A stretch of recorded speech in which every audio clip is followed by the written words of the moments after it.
پھر امت کے بہترین لوگ کون ہیں؟ نبی علیہ السلام نے صحابہ سے فرمایا الا انبئکم بخیارکم خیارکم الذین اذا رؤوا ذکر اللہ، کہ میں تمہیں امت کے بہترین لوگ نہ بتاؤں کہ امت میں بہترین لوگ کون ہیں؟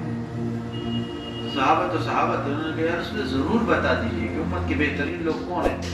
تو حضور صلی اللہ علیہ وسلم نے فرمایا خیارکم الذین اذا رؤوا ذکر اللہ، تمہارے امت کے بہترین لوگ وہ ہیں جن کو دیکھ کے اللہ تمہیں یاد آئے، یہ امت کے بہترین ہے۔ بعض اوقات ہمارے ساتھی نماز نہیں پڑھتے نا، چہرے بتا رہا ہوتا ہے صحیح گناہ گار ہے، جیسے نحوست۔ اب جو فجر نہ پڑھے اس کے ساتھ کیا اللہ کی مدد، ظہر نہ پڑھے عصر نہ پڑھے، لیکن کرو فجر نہ پڑھنے والی یہ اپنے آپ کو پکے منافق سمجھے۔ حضور صلی اللہ علیہ وسلم کا فرمان مبارک ہے کہ عشاء اور فجر یہ منافقین کے اوپر باری ہے،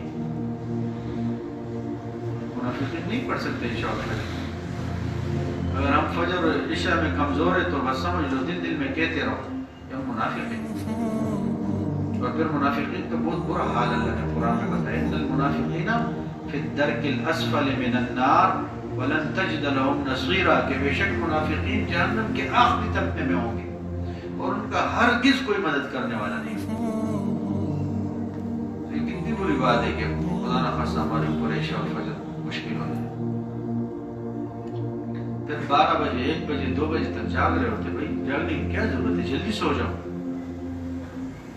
اس لیے حضور صلی اللہ علیہ وسلم نے فرمایا کہ تمہارے امت کے بہترین لوگ کون ہیں؟ امت کے بہترین لوگ وہ لوگ ہیں اذا رؤوا ذکر اللہ، جن کو دیکھ کے اللہ یاد ہے، جن کے چہروں میں اللہ پاک جل جلالہ کی جو تجلیات کے اثار ہوں۔ آپ لوگ تہجد پڑھو نا، تہجد پڑھنا شروع کرو، فرض پڑھنا شروع کرو، واللہ کی دنیا یہ پولیس تمہیں پکڑ لے گی، وہ چہروں کو دیکھتے،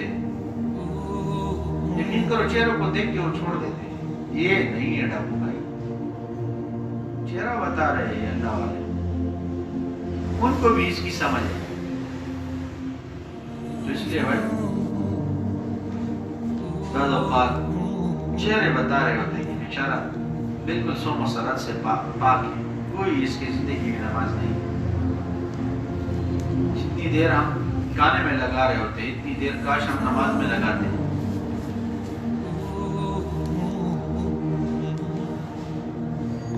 پھر صحابہ کرام آپس میں بیٹھتے تو کیا کہتے؟ اجلس بینا نؤمن ساعة، آئیے کہ ہم آپس میں بیٹھے تھوڑی دیر کے لیے اپنے ایمان کو تازہ کریں، ایمان لے آئے۔ تو پھر ایمان کی باتیں شروع ہو جاتی، سن رہے ہو نا، ایمان کی باتیں شروع ہو جاتی۔ اب ایمان کے تذکرے، ایمانیات کے تذکرے، اللہ پاک کے تذکرے، وہ جی قیامت کے تذکرے، اس سے اندر ایمان آتا ہے۔ پھر ملا علی قاری صاحب رحمت اللہ علیہ فرماتے ہیں الکا زنی عادتون دیسی دی کنا کہ تبانا غوارے آگا بتا کی راشی، عادات خیر شعوری طور پہ بھی بندے کے اندر آ جاتے ہیں، عادات زنی خراب عادتون دی پاگا سڑی کی پتم سڑی تونا لگی راشی آدم محفلون دو وجہ راشی سڑی۔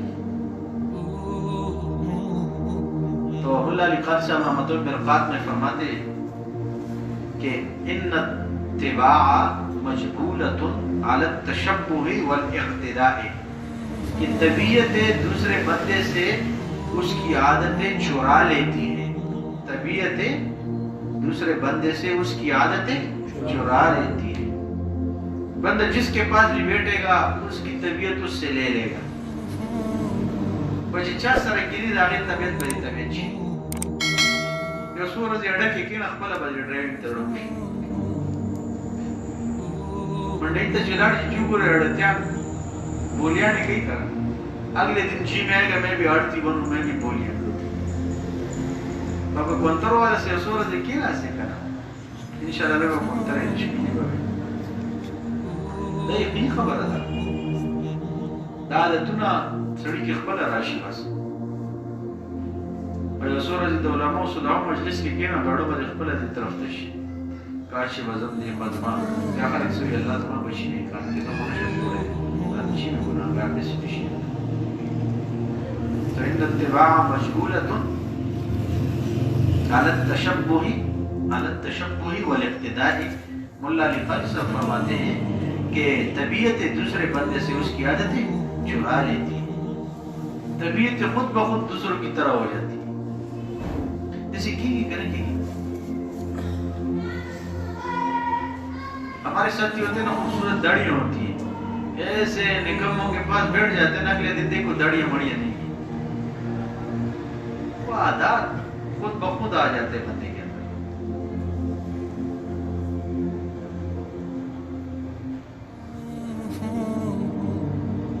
اب کون سے لوگوں کی صحبت میں بندہ بیٹھے، صحبت کے اہل کون ہے؟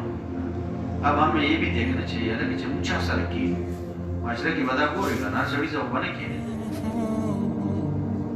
گورے بدے دیکھنا چاہیے کہ میں کن کے پاس بیٹھوں. بیٹھنے کے لیے پھر فرمایا اذا تکلم، اس بندے کے پاس بیٹھو، اذا تکلم اخذ بمجامع القلوب، ایسے بندے کے پاس بیٹھو جب وہ بات کرے تو تمہارے دل کو گرا لگے. کیا اگر خبروں کی جس طرح لڑد اللہ طرف تا بس بولے جیسے کس طرح کی کیا خبر کی اس طرح چکتا ہو لے اللہ سر ہو لے.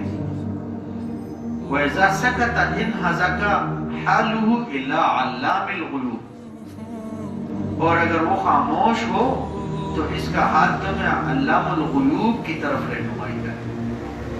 اگر کس اس بندے کے پاس بیٹھو جب وہ بات کرے تو تیرا دل اللہ سے لگے، اور جب وہ خاموش ہو جائے تو تمہیں کس کی طرف رہنمائی کرے؟ علام الغیوب، اللہ کی طرف رہنمائی ہو جائے اس کی خاموشی. سمجھ آ گئی یہ بات؟ پھر ایک بزرگ ہیں، ان کا نام ہے ابن عجیبہ رحمۃ اللہ علیہ. وہ فرماتے ہیں ایسی شخصیت جس کی صحبت سے غفلت یقظے میں بدل جائے، اس کی صحبت میں بیٹھنا چاہیے. کہ بندے کے اوپر غفلت طاری ہو اور وہ غفلت اس کی بیداری میں بدل جائے، ایسے بندے کی صحبت میں بیٹھو. ہمارے کچھ ساتھی ایسے ہیں جو دنیا کا بالکل کام کاج نہیں کرتے، حالانکہ کچھ کرنا چاہیے، وہ ایسے مجالس میں بیٹھتے ہیں اور بالکل فری والے، اس لیے کام کاج میں ان کا دل نہیں لگتا. پھر آگے فرمایا کہ رغبت دنیا کے بجائے زہد فی الدنیا ہو جائے. دنیا تا رڑمائل کی دونا چیز سڑی دا آخرت طرف تا رڑمائل شی دسی خلق صحبت کے ناصر بکارا. آگے فرمایا معصیت سے توبہ نصیب ہو جائے، ایسے بندے کی صحبت میں بیٹھو جو گناہوں سے توبہ ہو جائے. آگے فرمایا جہالت سے معرفت پر انسان آمادہ ہو جائے. یہ جو جہالوں کی طرف زندگی گزارے اللہ پاک کی معرفت کی طرف رہنمائی ہو جائے. تو ایسے لوگوں کی صحبت اختیار ہمیں کرنا چاہیے. سو خبر ہم سمجھ کے نہ لیں، دونوں کو خبر پوچھ گئی کرنا نام خبر دل سے تاور ہے پوچھ گئی کرنا جی راشد تو پوچھ دونوں خبر سوچ ہے چاہ مجلس کی بکی ہوں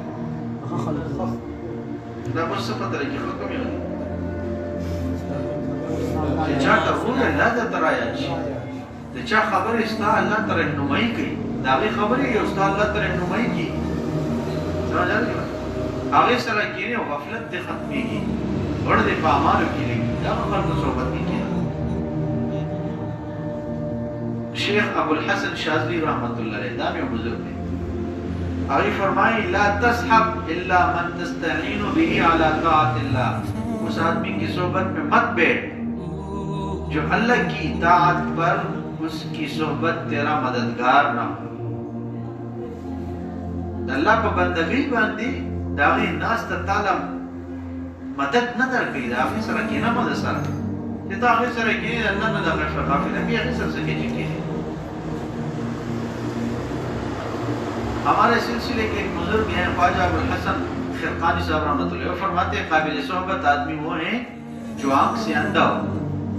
قابل صحبت سوکھ دے چا سر ہم ناستہ پکار دے اس طرح کو نوڑون دی ہوئی. جو آنکھ سے اندھا ہوگا بد نظری نہیں کرے گا، کان سے بہرا ہو اوری نہ ہوئی اور آنکھ منہ سے گونگا ہو جتنے سے کسرہ کے چاہا خبریں کم ہی کئی اور تب ہم بے خبریں کم ہی کی غیبت با کم کی بہتان با کم لگے سترگو نوڑن دے بد نظری با کم کی اور جستا مرگرے دسی یقین کرو بعض اوقات گاڑی میں بیٹھ کے ہمیں بھی شرمندگی ہوتی ہے تو آگے سے کوئی جو ہے نا ہماری بچی مایا بہنیں گزر رہی ہوتی یہ الو آپس میں ایک دوسرے کو کہتے ہیں دیکھ لو نا. تو اس لیے ابو الحسن خرقانی صاحب کہتے ہیں اس بندے کی صحبت میں بیٹھو جو کیا ہو آنکھ سے اندھا ہو منہ سے گونگا ہو کان سے بہرا ہو سننے کی عادت اس کو نہ ہو بس ہر وقت گناہوں کی باتیں سنتا رہے. خواجہ یوسف حمدانی صاحب یہ بھی بڑے بزرگ وہ کہتے ہیں جب بھی وہ کسی شہر میں جایا کرتے تھے تو دعا کرتے تھے یا اللہ مجھے شہر میں نیک لوگوں کی صحبت عطا فرما. اچھے لوگوں کی صحبت ہوگی تو اللہ کی طرف سے آئے ہوئے عذاب ٹل جاتے ہیں. دونوں کی صحبت میں اللہ اس لیے فوراً پکڑ ہو جاتی ہے.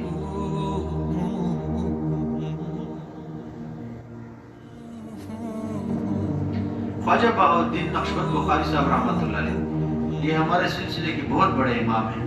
وہ فرماتے ہیں ہمارا سلسلہ ہمارا طریق صحبت ہے. وہ زمودہ سلسلہ چلا سلسلہ نقشبندیہ مبارکہ وہی دین طریقہ صدا صحبت اور کوئی مشرق ہو سرا ناسدہ سمجھ آ رہی بات. اور فرمائے اس لیے کہ خلوت اختیار کرنے میں شہرت ہے مطلب جب خلوت میں رہتا ہے نا وہ مشہور ہو جاتا ہے. سمجھ آ رہی بات. اور شہرت آفت ہے. شہرت سڑا سمر مشہوری کی ودا آفت جوڑی. تو ہم خلوت میں نہیں رہتے بلکہ مشایخ کی صحبت میں رہتے. تو مشایخ کی صحبت میں بندے جب رہتے تو مشایخ کے اوپر جورم چڑھا ہوتے بندے کے اوپر چڑھ جاتے.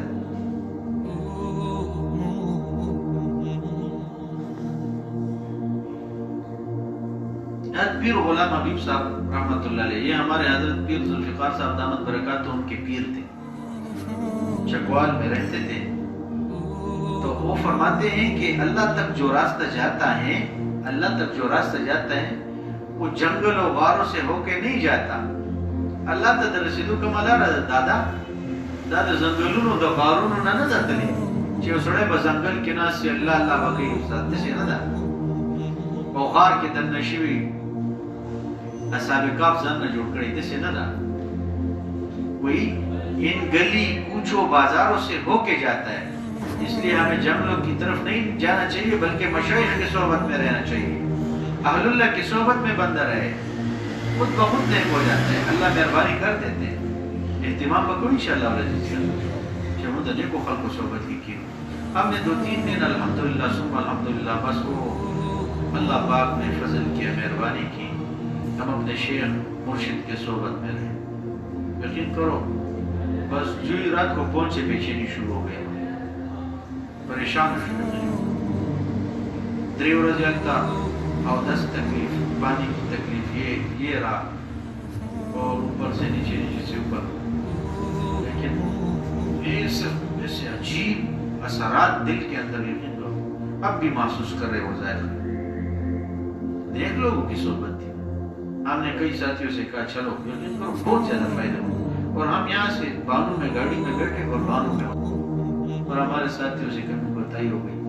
یقین کرو بہت مزہ ہے. آخر دعا حضرت نے کی خود کی اس مرتبہ دعا میں کہا کہ اللہ یہ بوڑھا فقیر مسکین اللہ تجھے پکار رہا ہے اور یہ ہمارے پاس آئے. انہوں نے گھروں میں کہا ہوگا کہ ہم خانقاہ جا رہے ہیں مجلس میں جا رہے ہیں. اللہ آپ کی تم نہیں سنے کب ہماری سنے گا ہماری فریاد قبول فرما. یقین کرو ایسے تڑپ تڑپ کے مانگے بیچ میں اور کئی دعائیں ایسے ہوئی بڑے بڑے علماء کے بیانات ہوئے زبردست قسم کی مجلس ہوئی. اب بھی جو میں بے چینی ہے. اب پھر میرا ارادہ بنے کہ ہفتے اتوار کو پھر میں جاؤں. اللہ ہمیں بار بار اپنے مشائخ کے پاس جانے کی توفیق عطا فرمائے اور ان سے دور نہ فرمائے. یقین کرو البرکۃ مع اکابرکم او کما قال علیہ الصلوۃ والسلام. محبوب صلی اللہ علیہ وسلم کا فرمان ہے سن رہے ہو نا شہریار سن رہے کیا فرمایا کہ برکت تمہارے اکابر کے ساتھ ہے. برکت کدھر ہے؟ ہمارے اکابر کے ساتھ. اور ہم نیچے دیکھ رہے، برکت نہیں ہے، اکابر کے پاس برکت ہے، یہ حدیث ہے۔ اس لیے جو لوگ رہ گئے وہ تو استغفار کریں، اللہ میں معاف فرمائے۔ سال میں اجتماع ہوتے یقین کرو بہت زیادہ لوگ آئے تھے، اس مرتبہ تو سوچ فکر سے زیادہ لوگ آئے۔ وہ حضرت سے جلال میں تجلیات روحت حضرت کے ماشاء اللہ، جیسے ناتوان اور ایسا عجیب پروگرام ہے۔ نات خلیل الرحمن انور صاحب نے ایک دعا عجیب فرمائی، پھر ہم بیٹھے تھے، بڑے عجیب دعا انہوں نے، ویسے مشاہد کی صحبت میں بندہ اندر سے بند ہو، پھر ایک چیز لگ جاتی ہے کہ بھائی میں کہاں جا رہا ہوں۔ اس لیے کیا فرمایا، البرکۃ مع اکابرکم، برکت کدھر ہے؟ تمہارے اکابر کے پاس۔ اب اکابر کے پاس ہم نہ جائے تو برکت کدھر آئے گا ہمارے؟ تو 3000 لگانے سے کیا ہوتا ہے بھائی؟ یہ شکر کرو کہ اس وقت اکابر حیات ہے، بندہ بعد میں قبر پہ جا کے کھڑا رہے۔ اب حاجی عبدالوہاب صاحب کی قبر میں جانے سے، ان کے قبر کے پاس کھڑا رہنے سے تمہیں وہ فیض مل سکتا ہے؟ نہیں بھائی، جو زندگی میں وہ بتا رہے تھے، بیچارہ رو رہے، مان لو نکلو، ساری زندگی وہ بیچارہ روتا رہا، کسی نے سنی نہیں اس وقت۔ ان کا بیان فجر میں شروع ہو جاتا، لوگ بازار کی طرف ایسے جا رہے ہوتے، یقین کرو کئی مرتبہ دیکھنے میں ریڑ میں ایسے لگ رہا ہوتے کہ حضرت حاجی عبدالوہاب صاحب کا بیان بازار میں۔ اب لوگ آ کے قبر پہ کھڑے رہتے اور سوچ رہے ہوتے کہ جی وہ بہت بزرگ آدمی تھے اور بہت کام ہوئے تھے، اب کیا فائدہ؟ جب موقع تھا آپ تو بیٹھے، آپ نے سنے؟ جب وہ دنیا سے چلے گئے اب ہمیں ان کا وہ خیال آ رہا ہے۔ اللہ جل جلالہ ہمیں اپنے مشائخ کی صحبت میں زیادہ سے زیادہ بیٹھنے کی